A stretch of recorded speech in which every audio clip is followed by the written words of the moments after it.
High inflation के अंदर अगर इन मुलाजमीन के ऑनरेरियम ना दिए जाएं जो कि वादा करके अनाउंस करके यहां से जाते हैं, और दूसरा सर तनख्वाहों में खुदारा 25।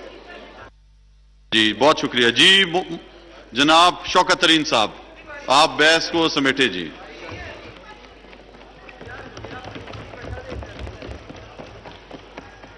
बिस्मिल्लाहिर्रहमानिर्रहीम। जुमे पे होगी नमाज जी, होगी, देंगे ब्रेक।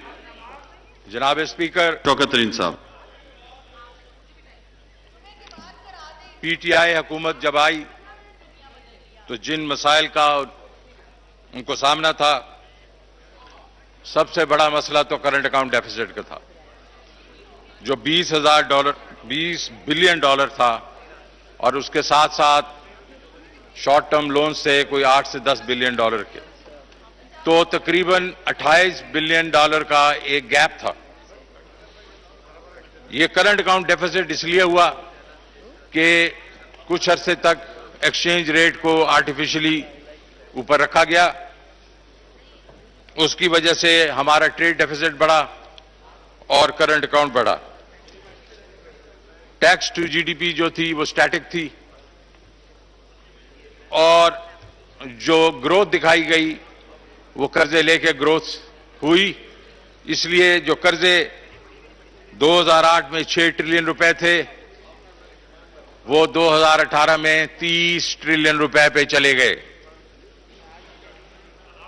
जनाब स्पीकर, पीटीआई के पास अब इस वक्त कोई और चारा नहीं था सिवाय कि वो आईएमएफ के पास जाएं।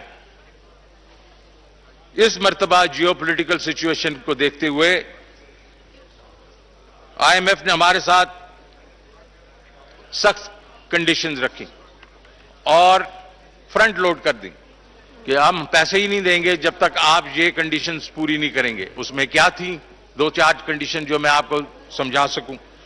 पहले यह है कि हमारा डिस्काउंट रेट जो है उन्होंने 13.25% कर दिया।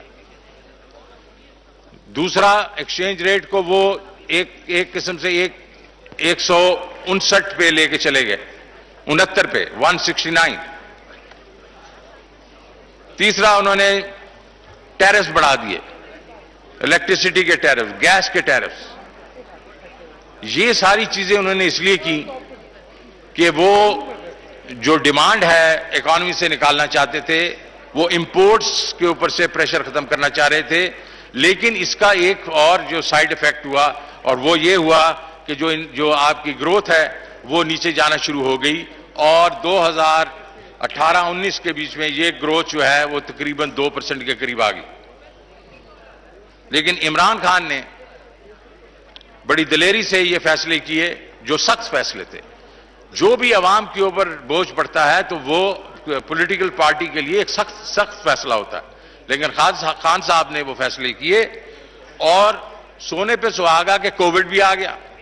कोविड की पहली लहर भी आई, दूसरी लहर भी आई, और इस साल के शुरू में तो तीसरी लहर भी आ गई। लेकिन इन सारी मुश्किलात को के बावजूद उन्होंने कुछ बोल्ड फैसले किए। एक, उन्होंने फैसला किया कि हमने हाउसिंग जो है और कंस्ट्रक्शन की जो इंडस्ट्री है उसको बढ़ावा देना है। सर, आपको मालूम होगा कि यह बहुत बड़ा स्टेप था। इसमें फोरक्लोजर लॉ भी ठीक करना था, इसके बीच में जो हमारे बोरर्स हैं उनके लिए जो मार्कअप रेट्स हैं उनको भी रिड्यूस करना था, और मराहत और लेनी थी जो आईएमएफ से ली गई, और हाउसिंग सेक्टर ने कंट्रीब्यूट किया। एक्सपोर्ट्स को बढ़ावा दिया गया, इंसेंटिव दिए गए, और एग्रीकल्चर को बढ़ावा दिया गया। उसकी वजह से 4 क्रॉप्स में बम्पर प्रोडक्शन हुई। तो इस सारी चीज को जब ये एक किस्म से आप एक पूरा देखें तो इससे आहिस्ता आहिस्ता, डिस्पाइट कोविड के दौर में पूरी दुनिया में नेगेटिव ग्रोथ हुई, हमारी भी नेगेटिव ग्रोथ हुई 0.5%। लेकिन इस साल जब 2021 का जब बजट बन रहा था तो हुकूमत पाकिस्तान ने कहा हमारी 2.1% ग्रोथ होगी, लेकिन अल्लाह का फजल हुआ, ये जो स्टेप्स लिए गए, खान साहब ने जो इंटरवेंशंस की उसकी, और कोविड को जिस तरीके से हैंडल किया गया, ये उसकी पूरी दुनिया में तारीफ हुई कि स्मार्ट लॉकडाउन्स हुए, टोटल लॉकडाउन से इनहराफ किया गया ताकि मजदूरों को मजदूरी मिलती रहे, कारखाने चलते रहें। उसकी वजह से हमारी इस दफा ग्रोथ जो है वो तकरीबन 4% पे पहुंच गई है, और ये हमने 2% कहा था, IMF ने 1.3% कहा था, वर्ल्ड बैंक ने 2% कहा था, तो हमने उससे डबल करके दिखा दी। जनाब स्पीकर, अब के क्योंकि हम स्टेबलाइज कर चुके हैं, ग्रोथ भी आना शुरू हो गई है, लेकिन अब हमारी स्ट्रैटेजी है कि हमने तरक्की और करनी है, ग्रोथ स्ट्रैटेजी पे ही इन्हिसार करना है, क्योंकि जब तक ग्रोथ नहीं होगी, माशी इकोनॉमिक ग्रोथ नहीं होगी, इकोनॉमी का पहिया नहीं चलेगा, ना नई जॉब्स आएंगी, ना इनकम लेवल्स बढ़ेंगे। और इसकी वजह से हमने कहा कि इस दफा जो हम तरक्की करेंगे वो जामे और पायदार मुआशी तरक्की करेंगे, which means inclusive and sustainable growth. और इस दफा स्पीकर साहब, हमने पिछले 74 साल की जो हमारी स्ट्रैटेजी थी कि गरीब आदमी के लिए ट्रिकल डाउन इफेक्ट का इंतजार नहीं किया, ट्रिकल डाउन के बाकी ऊपर सारे जो है वो ग्रो करते रहें, उनकी इनकम बढ़ती जाए, और एंड पे आके गरीब आदमी के पास जाए, वो गरीब आदमी के पास कभी भी नहीं गया, क्योंकि हमारी सस्टेनेबल ग्रोथ कभी हुई नहीं। तो इस दफा हमने उसका इंतजार नहीं किया। तो ये अब जब ग्रोथ स्ट्रैटेजी हम ली, तो हमने सबसे पहले कहा कि हम गरीब का ख्याल रखेंगे, और गरीब के लिए हमने क्या कहा, हमने 40 से 60 लाख घरानों के लिए स्ट्रैटेजी बनाई, और हमने कहा कि उनके लिए उनको हम घर देंगे, सस्ते घर का बना के देंगे, अफोर्डेबल। जो जराई घराने हैं उनको 3 लाख रुपया फसल के मद में हम पैसे देंगे, बिला सूद कर्जा देंगे, बिला सूद, और 2 लाख उनको इंप्लीमेंट्स के लिए देंगे ताकि वो ट्रैक्टर लीज कर सकें, थ्रेशर लीज कर सकें, लेवलर लीज कर सकें। तो ये एक बहुत रेवोल्यूशनरी चीज है कि आप एक घराने को 1.5 लाख रुपया फसल का दे रहे हैं, 2 फसलों का 3 लाख रुपया दे रहे हैं। दूसरा, जो अर्बन एरियाज हैं उनके इन गरीब घरानों को, एक फर्द को 5 लाख का बिला सूद कर्जा दिया जाएगा कारोबार के लिए। ये जो है अगेन कभी जिंदगी में नहीं हुआ, कभी किसी ने नहीं किया। तो घर का तो मैंने बात कर ली, तो घर, उसके बाद अपना बिजनेस के लिए लोन्स या ज़राई पैदावार के लिए लोन्स। चौथा, सेहत कार्ड दिया जाएगा कंपलसरी तौर पे, ताकि उनके लोग जो है सेहत से जो उनको वो नुकसानात पहुंचते हैं वो ना पहुंचे। और 5वीं चीज जनाब स्पीकर, उस घराने में एक शख्स को हम देंगे ट्रेनिंग, स्किल बेस्ड ट्रेनिंग, ताकि वो जाके नौकरी कर सके।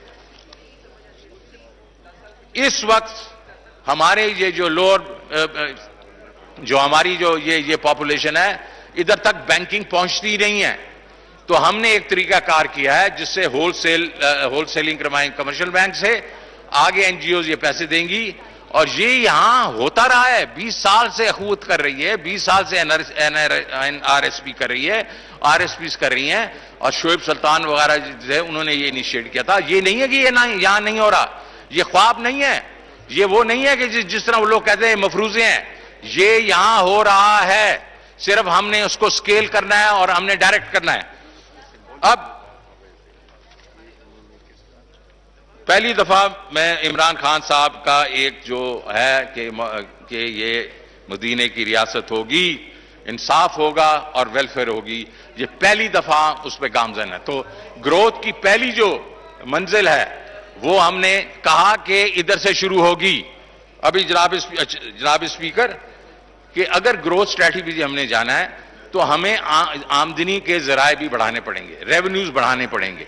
तो हमने इस दफा 4000 अरब से हम ऊपर चले गए हैं। इस साल के एंड पर हमारे तकरीबन 4700 अरब जो है वो पूरा होगा। हमारा ख्याल है उससे भी ज्यादा होगा। और अगले साल के लिए हमने 5800 अरब रुपए का हदफ रखा है। लेकिन इससे ज्यादा जो हमने किया वो है कि टैक्स का जो निजाम है उसमें तब्दीलियां ला रहे हैं।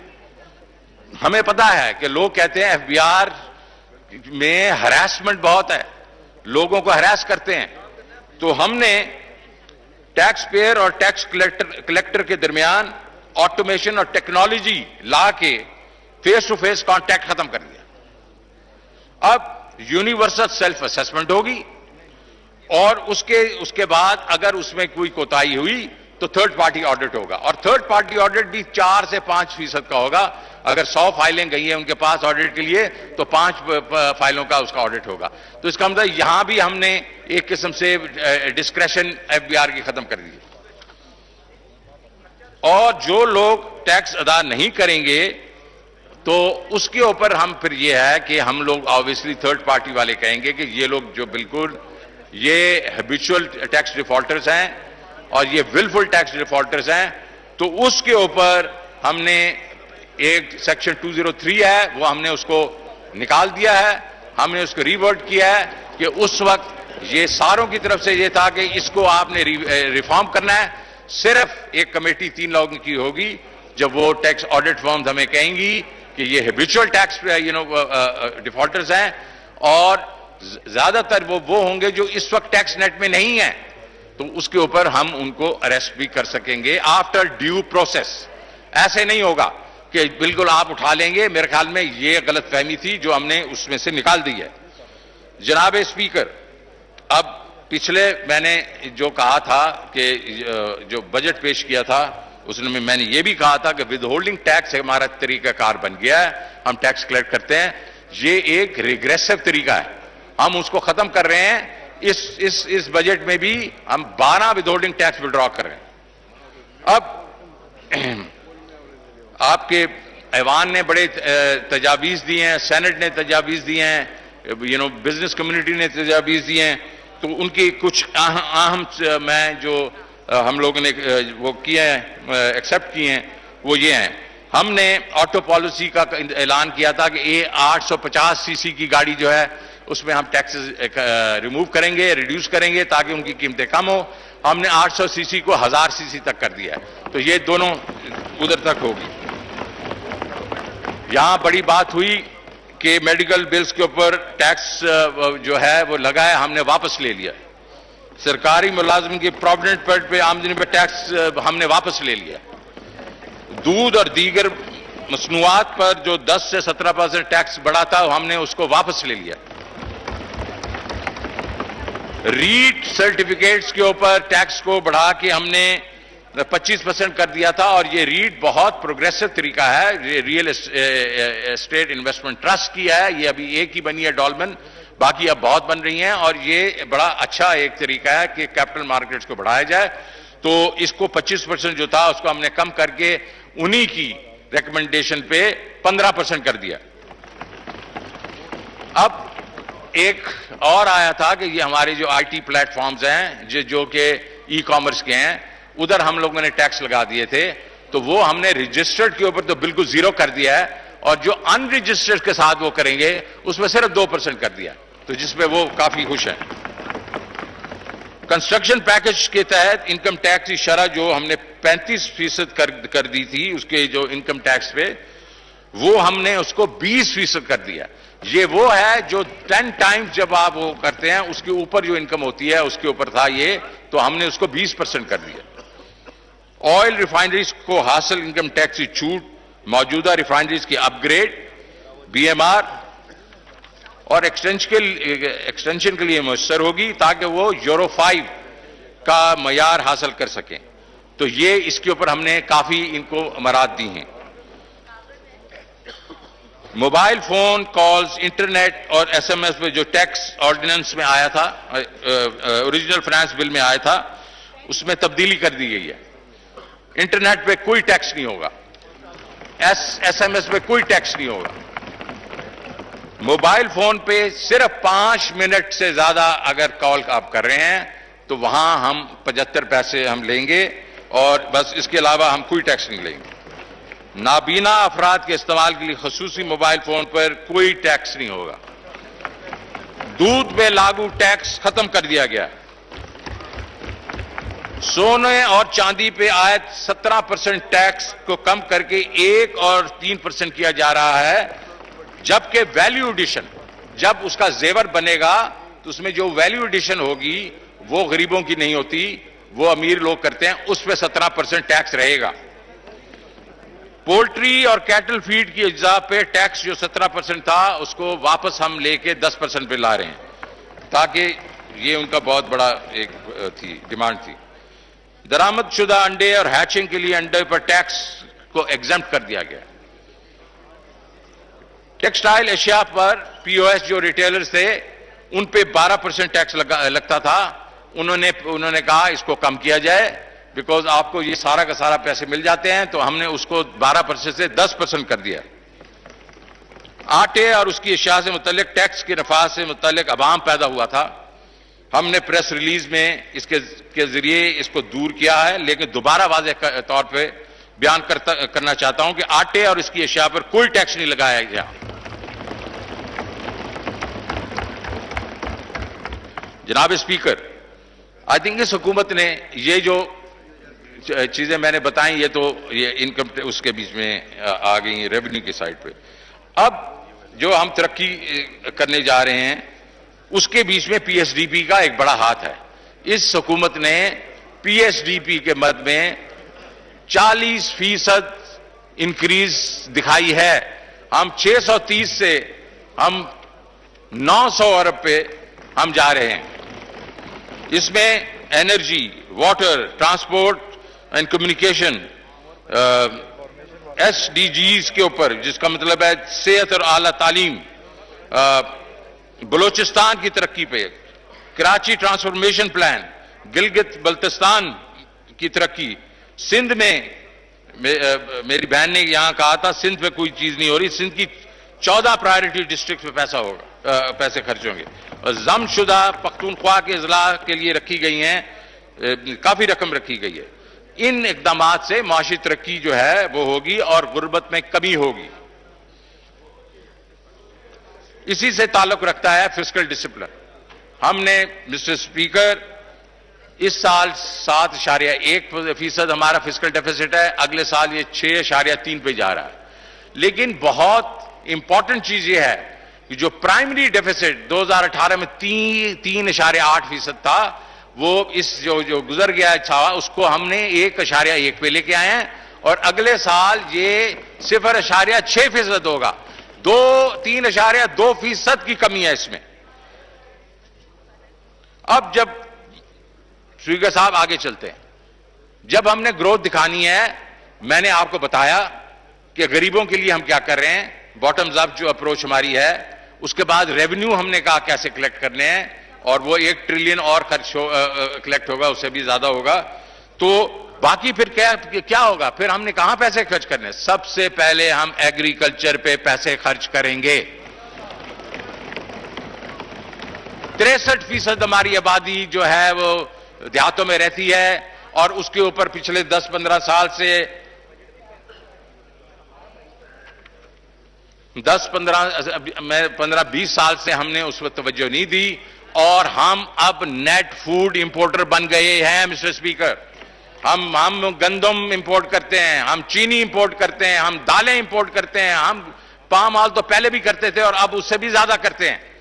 तो हमें अगर ये फूड सरप्लस, फूड सफिशिएंट मुल्क बनना है और अपने 63% लोगों की इनकम बढ़ानी है, तो हमें एग्रीकल्चर के ऊपर तवज्जो देनी पड़ेगी।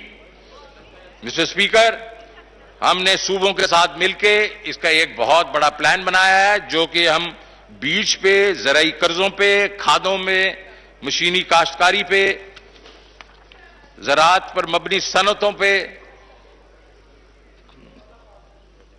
कोल्ड चेन्स बनाएंगे, जो हमारे कमोडिटीज वेयर हाउसिंग बनाई दे, स्टोरेजेस बनाएंगे, और मिडल मैन को खत्म करने के लिए एक यूनिक आइडिया हम लेके आ रहे हैं, और वो है एग्री मॉल्स। हम एग्री मॉल्स पूरे मुल्क में जाल फैलाएंगे, जिसके बीच में फार्मर अपनी चीजें भी ला सकता है, वहां कोल्ड स्टोरेजेस भी होंगे, कमोडिटी वेयर हाउसिंग भी होगी, लेकिन वहां यह भी होगा कि जो है होलसेलर भी आ सकते हैं, ताकि वो जो दरमियान का जो प्रॉफिट मार्जिन इस वक्त मिडलमैन ले रहा है उसको हम खत्म करेंगे। इस वक्त आपको मिस्टर स्पीकर पता है कि 400 से 500% मुनाफा जा रहा है मिडलमैन के पास। तो हम इसको इनकी लेकिन इस वक्त जो मैंने बजट पेश किया था उसके अलावा भी मैं आपको बताना चाहता हूं कि अब 25 अरब रुपया एडिशनैलिटी दे दी गई है एग्रीकल्चर को।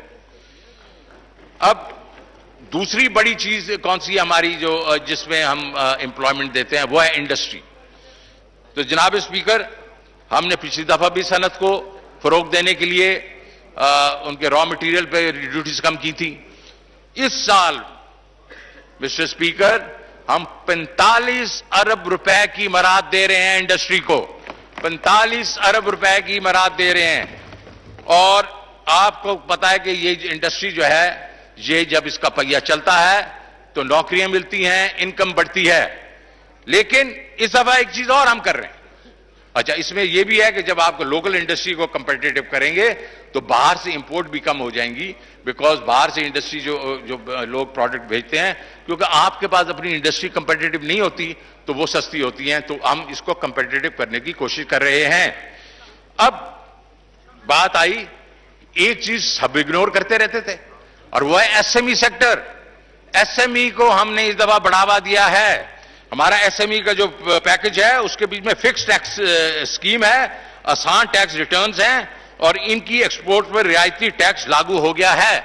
तो हम एसएमई को इस दफा बढ़ावा देने की कोशिश कर रहे हैं। लेकिन इससे बड़ा प्रोजेक्ट जो आपका इसका हम एक मराद दे रहे हैं वो ये है कि एसएमई का कोई लोन ही नहीं देता था। बैंक्स जो हैं सिर्फ 1,80,000 एसएमईज को लोन देते हैं, बड़े सारे बैंक्स मिला के। हमने इस दफा कहा है कि नहीं, ऐसे क्यों? क्योंकि ना उनका क्लैटर होता है, उनके पास कोई ऐसी वो और चीज होती नहीं है और बैंक इस चीज पे बड़ा सख्ती करते हैं। तो मिनिस्ट्री ऑफ इंडस्ट्री ने स्टेट बैंक और फाइनेंस मिनिस्ट्री के साथ मिलके एक पैकेज दिया है जो कि 100 अरब रुपए जो है इनको लोन दिए जाएंगे, जो कि क्लीन लोन्स होंगे, कोई कलेक्टर नहीं होगा और सस्ते होंगे, 9% पे होंगे। तो ये एक सी चेंज है। ये आप समझे कि 1,80,000 है जो हम लोगों ने 1,80,000 लोन्स हैं, ये ऑलमोस्ट 50-60% एक साल में बढ़ेंगे। 2 सालों के बीच में हम इसको कम से कम 500,000 पे लेके चले जाएंगे। अब सनती इस्तेमाल की बिजली के ऊपर भी स्पेशल टैरिफ दिए गए हैं। ऑटो सेक्टर के लिए नई पॉलिसी वाज़ेह की जा रही है। हम मेरी गाड़ी स्कीम मुतारिफ कराएंगे। मिस्टर स्पीकर, एक और इसी के बीच मद में, इंडस्ट्री के मद में एक बहुत बड़ा सेक्टर है, वो है एक्सपोर्ट सेक्टर। आपको मालूम है हमारा प्रॉब्लम जब होता है, जब इकॉनमी ओवरहीट होती है, इंपोर्ट्स बढ़ती हैं, हमारा एक्सपोर्ट्स बढ़ता नहीं है उतना, तो हमारे पास डॉलर कम हो जाते हैं। तो हमने कहा एक्सपोर्ट्स एक्सपोर्ट्स एक्सपोर्ट्स। तो आप देखें हम उसके लिए क्या कर रहे हैं। पहले तो यह है कि हम जो एक्सपोर्ट ट्रेडिशनल एक्सपोर्ट्स हैं उनकी वैल्यू एडिशन में हम ज्यादा इंसेंटिव देंगे, जिसमें टेक्सटाइल है, जिसमें लेदर है, स्पोर्ट्स गुड है, उनकी वैल्यू एडिशन होती जाएगी, हम पैसे देते जाएंगे। टेक्सटाइल के बीच में हमने जो मराद दी थी पिछले साल, इस साल भी दी हैं, वो अगले साल भी हम जारी रख रहे हैं, जिसमें इलेक्ट्रिसिटी है, गैस वगैरह है, और वो इसमें बहुत खुश हैं। और एक तो ये कर रहे हैं, दूसरा ये है कि हम नई लाइंस लेके आ रहे हैं। हम उनको कह रहे हैं ये जो आपके ऑटो यूरो स्पेयर पार्ट्स हैं इनको भी एक्सपोर्ट करें, 2 व्हीलर्स को भी एक्सपोर्ट करें, फार्मास्यूटिकल्स को भी एक्सपोर्ट करें। तो और चीजें जो ले आ रहे हैं ताकि एक्सपोर्ट का बेस बढ़े। फिर बड़ी बात है एक, और वो इस एक्सपोर्ट्स में वो है आईटी। तो आईटी के लोगों का इस वक्त ग्रो करिए 50% पर ईयर पे। तो हमने उनको कहा कि आप हमें बताएं कि हम आपके लिए क्या कर सकते हैं, आप इससे भी ज्यादा बढ़ावा देंगे। उनके सारे हमने मुतालबात माने, उनको टैक्स एग्जेम्पशन दे दी, उनको और इंसेंटिव दिए। हमारे ख्याल में आईटी जो है अगले 2-3 साल में 6 से 8 बिलियन डॉलर की एक्सपोर्ट करेगी। जनाब स्पीकर, फिर हमने स्पेशल और स्पेशल इकोनॉमिक जोन्स जो हैं और टेक्नोलॉजी जोन्स वो बना रहे हैं। लेकिन सबसे बड़ी जो चीज हम कर रहे हैं वो है सीपेक को हम इस्तेमाल कर रहे हैं। मेरे भाई ने यहां बात की सीपेक के ऊपर हमने क्या कर रहे हैं। इस वक्त हम चाइना के साथ के पास बैठ के उनके जो मसाइल हैं वो मेरे ख्याल में वो तो कोई ऐसी बड़ी बात नहीं है, हमने हल कर दिए हैं।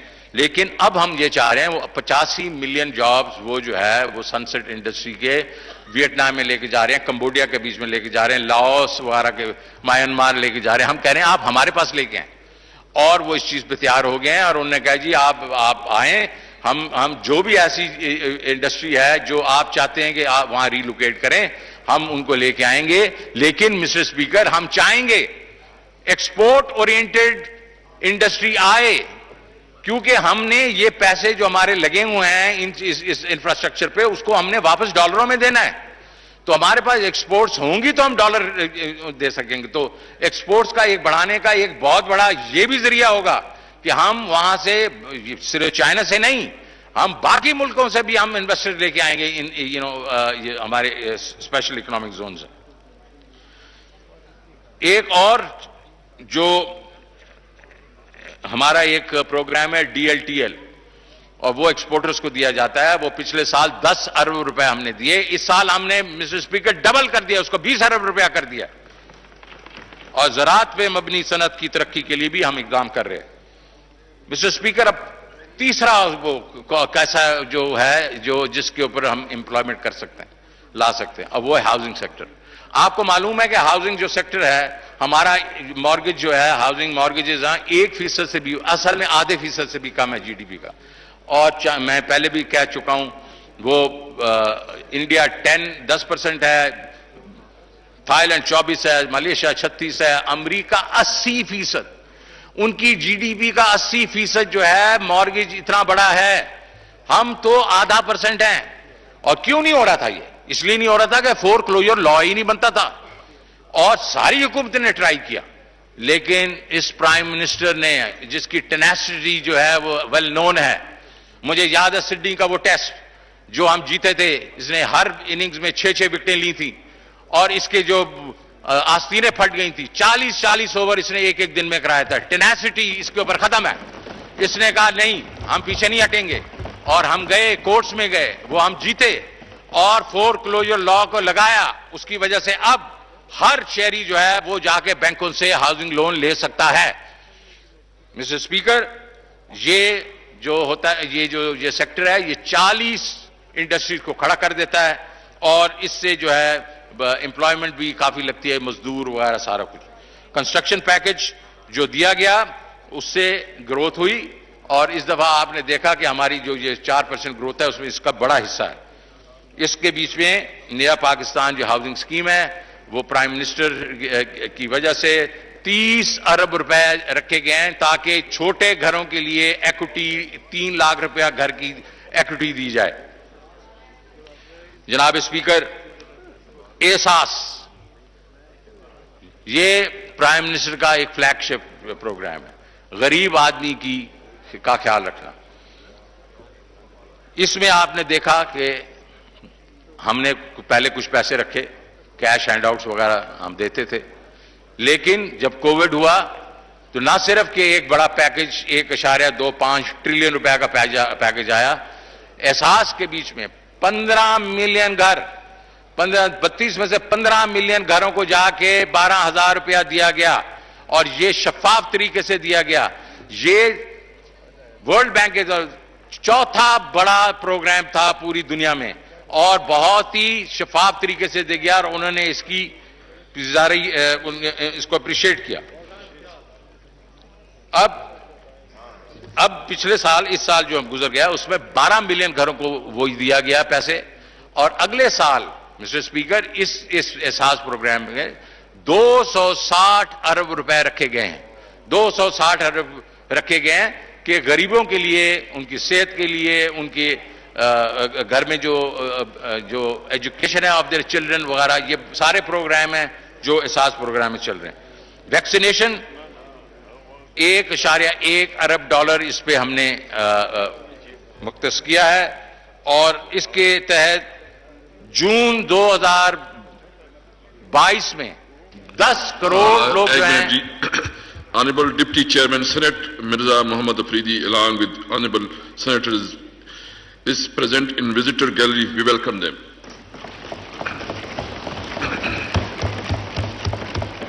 Please. सो 10 करोड़ अफराद को वैक्सीनेट करने का बड़ा हदफ मुकर्रर किया गया है।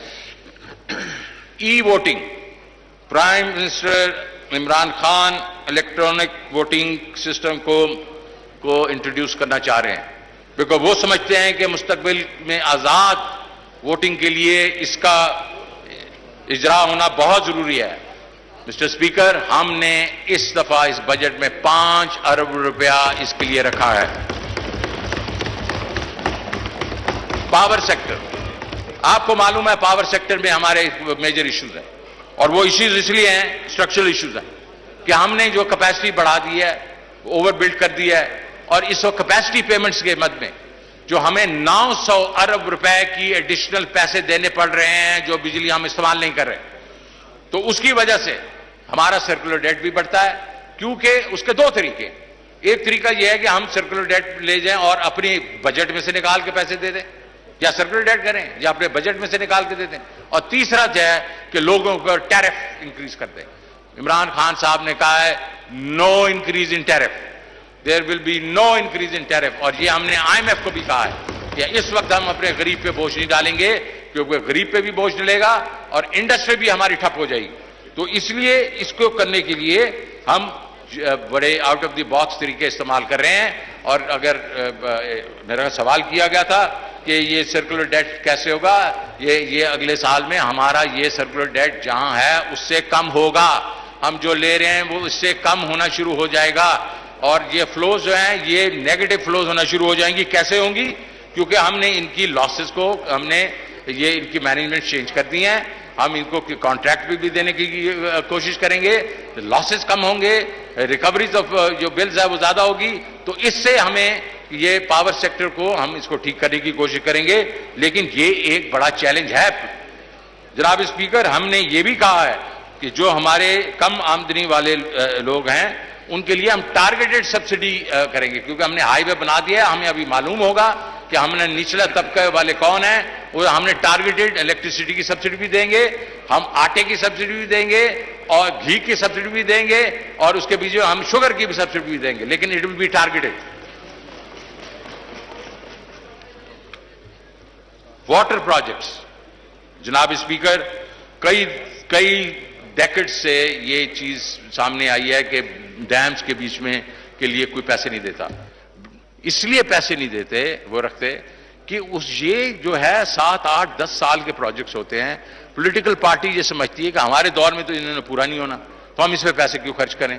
लेकिन prime minister Imran Khan visionary है, वो ये नहीं समझता कि मुझे आज क्या फायदा होगा, वो देखता है कि फ्यूचर जनरेशन का क्या फायदा होगा। और हमें इस वक्त पानी की किल्लत है, तो उन्होंने डैम प्रोजेक्ट्स में पैसे डाले हैं इसलिए कि आइंदा जनरेशन जो है वो कम से कम मुस्तफीज हो। हमारे पास वाटर शॉर्टेज नहीं होनी चाहिए, तो बहुत से बैंक डैम्स शुरू हुए हैं और उसमें पैसा दिया जा रहा है। जनाब स्पीकर, हमने मुआशरे के तमाम जो हमारे जो टीयर्स हैं उनके लिए एक उम्मीद का हमने बजट दिया है, ताकि वो उम्मीद जो गरीबों के पास तो थी नहीं। पहली दफा 40 लाख से 60 लाख लोग जो हैं उनके लिए एक पूरा पैकेज दिया जा रहा है। जिस तरह मदीना रियासत मदीना में था वेलफेयर स्टेट के तौर पे कि गरीब का पहले ख्याल रखा जा रहा था, तो प्राइम मिनिस्टर इमरान खान भी यही कर रहा है।